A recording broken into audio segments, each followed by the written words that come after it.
If you like this video, please give it a thumbs up, comment, and subscribe to my YouTube channel, as well as follow me and subscribe to me on all my other social media platforms.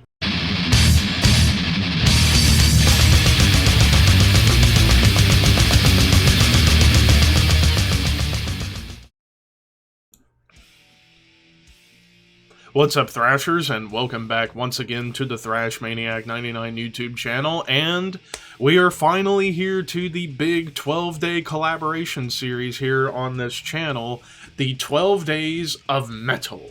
So I kind of done a video series like this in the past around the holidays where I do 12 straight videos talking about music, what have you. This time around, it's a little bit different. This is a collaboration series with myself and a few other YouTubers that love heavy metal. And basically how this series is going to go, we are basically talking about our favorite albums from each of the following subgenres of heavy metal. You have classic / traditional heavy metal, doom metal, speed metal, thrash metal, black metal, death metal, progressive metal, power metal, metalcore, gothic metal, grindcore, and alternative metal. So no sub-genres coming in on this video, no melodic death metal, no blackened thrash, etc., etc. We're basically talking about the straight-up subgenres of heavy metal as well as the genre of metal itself. And for day number 1, we are talking classic / traditional heavy metal, the beginning of it all. So yeah, of course, classic metal, we all know what it sounds like. It's been around since the days of Black Sabbath. But shockingly, I am not picking a Black Sabbath album for this video. That will come for tomorrow when I talk doom metal. What band and album am I going to be talking about for classic / traditional heavy metal? Well, I'm going to be talking about none other than my favorite album from one of the greatest bands of all time, and that's Iron Maiden with Power Slave. So yeah, Power Slave, my personal favorite Iron Maiden album for the mere fact that you just have so many classic songs on this album, like Aces High, 2 Minutes to Midnight, the title track, but even some kind of deep cuts on this album, like Lost for Words, Flash of the Blade, The Duelist, Back in the Village. But the thing that really sells this album to me is the closing track, Rime of the Ancient Mariner. One of the greatest 13-plus minute songs in the history of heavy metal, and it's just so epic. It's got so much speed to it, some cool grooves, awesome soloing, great vocal hooks, great melodic hooks, and even that little like atmospheric middle section where it's all about building a mood, building tension.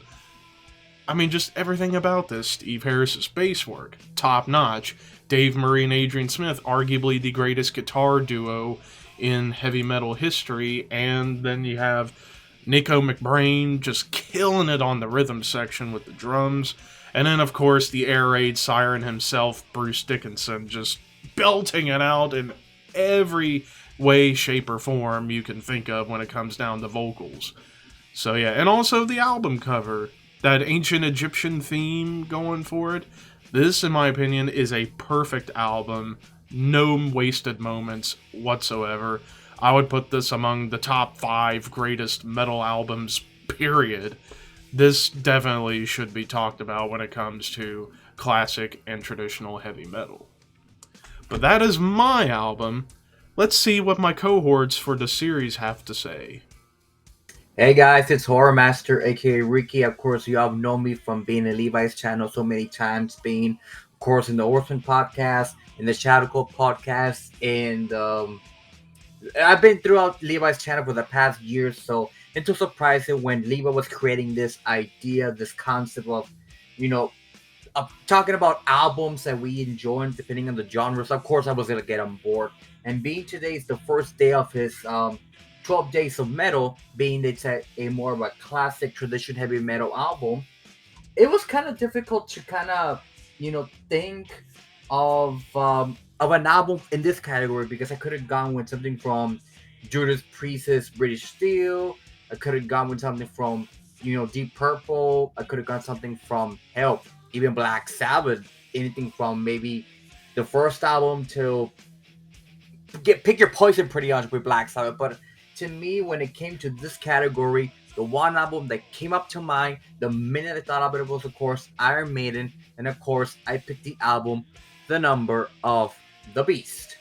Now, The Number of the Beast is one of the greatest heavy metal albums of all time, and it's one of the pioneer albums of course, in 1982, being, bands like Venom, Def Leppard were trying to get big, new wave British heavy metal bands, and this was the initiation of course, of a young Bruce Dickinson started in the band, and this will be the last album, unfortunately, from the late great Clive Burr, who will be, unfortunately, this will be his last album dropping. Later we'll get on Nico McBrain, who's been down ever since. But this album, some people might call it overrated.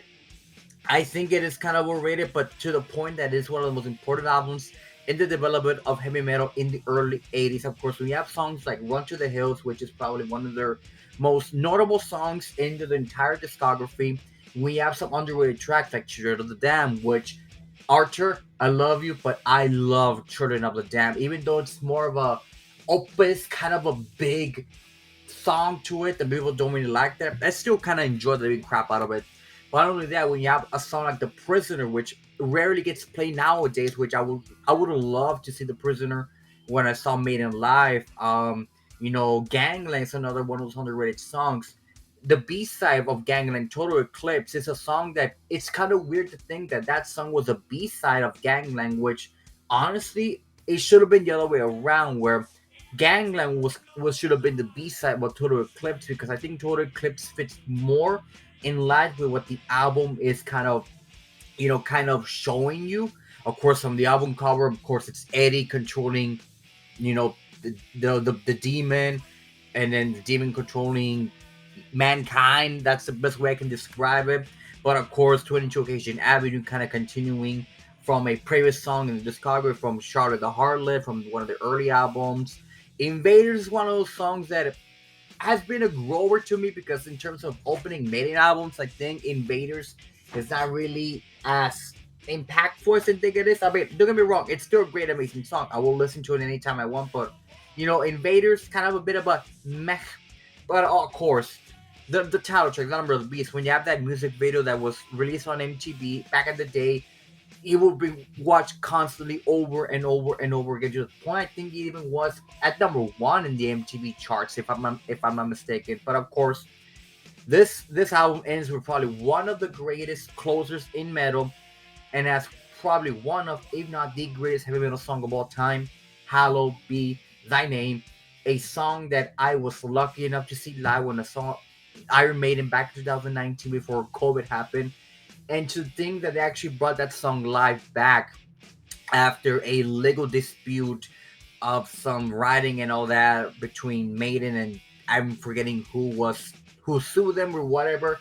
But the fact that I actually saw that song live, and the way that Bruce sings it, and the band, adds everything to it about Hallowed Be Thy Name, from the lyrics to the vocals to the guitars, from, of course, Adrian Smith and Dave Murray, of course, Steve Harris on bass, Bruce's vocals, Clive's drumming.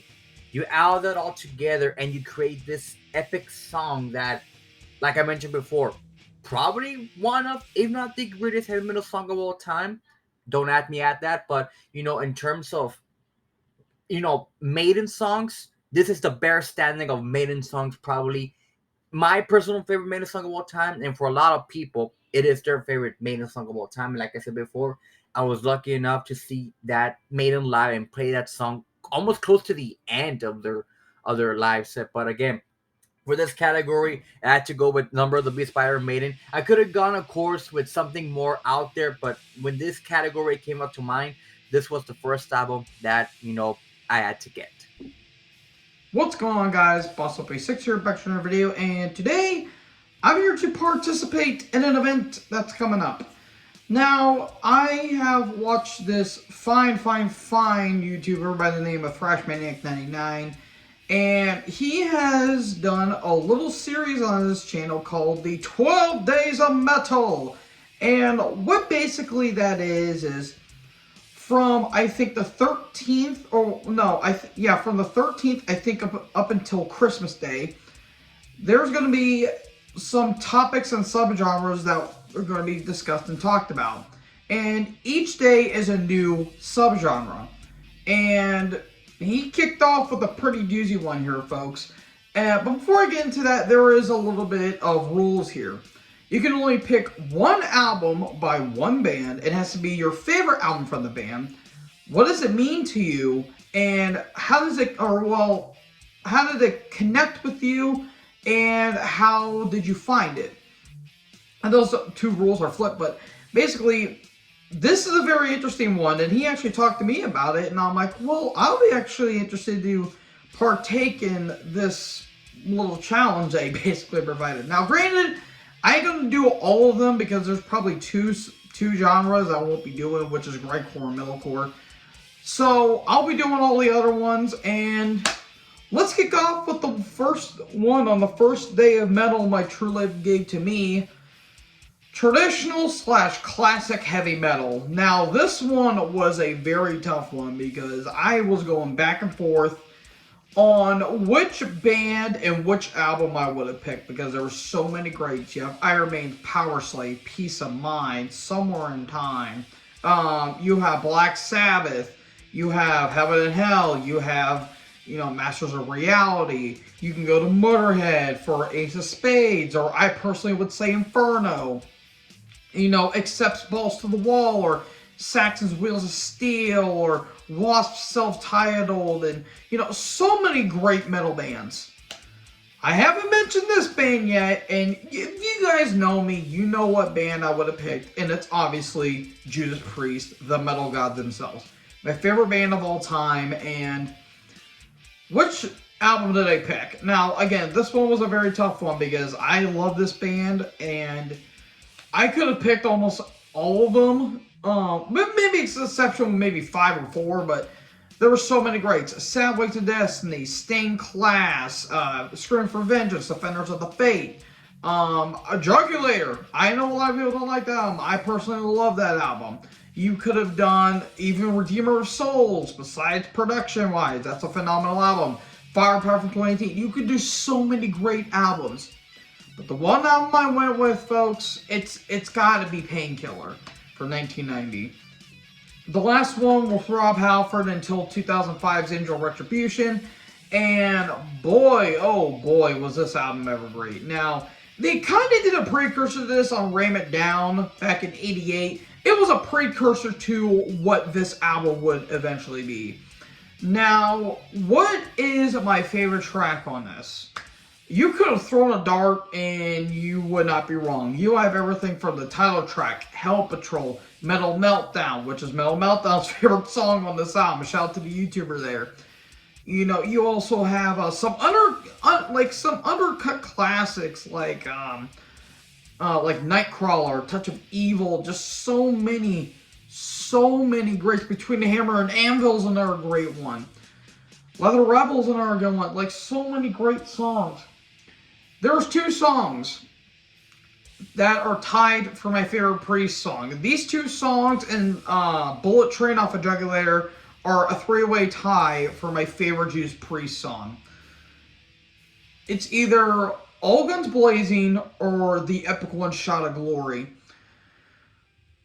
I was having a hard time picking because I love both of these songs, and I literally had to choose.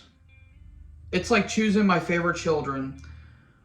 The one song I went with was All Guns Blazing. Now, I love One Shot of Glory, and it literally depends on the mood I'm in. If I want some very ferocious stuff, very fast stuff, and all that stuff, I'll choose All Guns Blazing. If I want to feel like victorious and feel triumphant, One Shot of Glory is right there.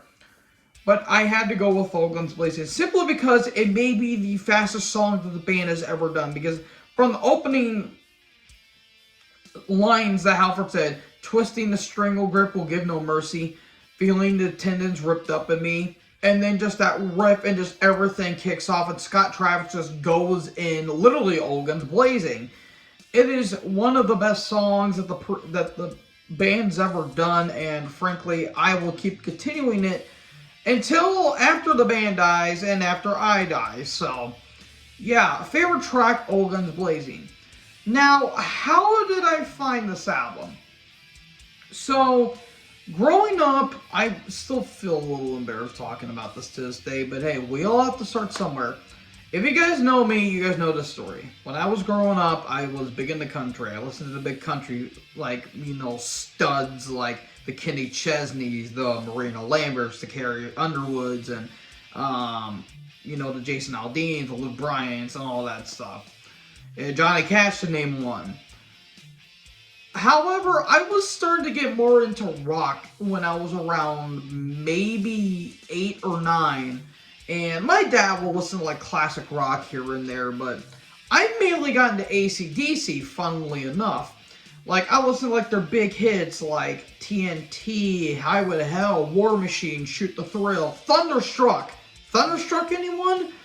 Back in Black, so many songs that I listened to because of like all the big hits, and I was kind of a sucker for those, to put it lightly. But when I was done listening to TNT, Painkiller came on, and that opening drum intro from Scott Travis, I immediately clicked onto it, and I'm like, yep, I love that. That's what I like.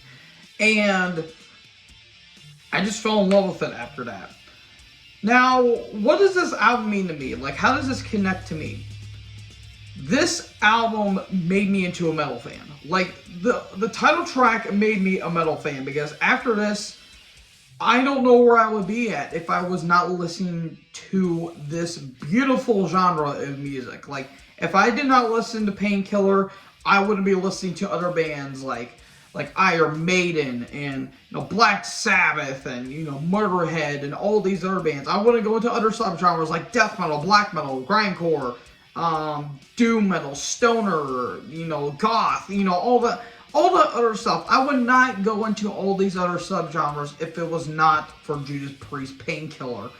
And basically, that's why I'm here. That's why I'm at least the popular ginger kid in my town, for what that's worth, which isn't much. But if it wasn't for this album, it would be for the fat ginger kid on YouTube that thinks he's cool when in reality he's not. But that depressing note aside, yeah, if I did not get into Painkiller, I would not be here today. So, yeah, I'm going to end this video a little bit short because there are some other subgenres I want to be talking about here. So, thank you guys for watching this, and I hope that this collaboration will actually work out really well. So, thank you guys for watching this video. I want to know what your guys' favorite traditional heavy metal is. Let me know, and, well, tune in next time, folks, because the next part is going to be a little more difficult. So, thank you guys for watching this video. Make sure you guys like, comment, subscribe, join the herd. I'll talk to you in the next video. Peace out.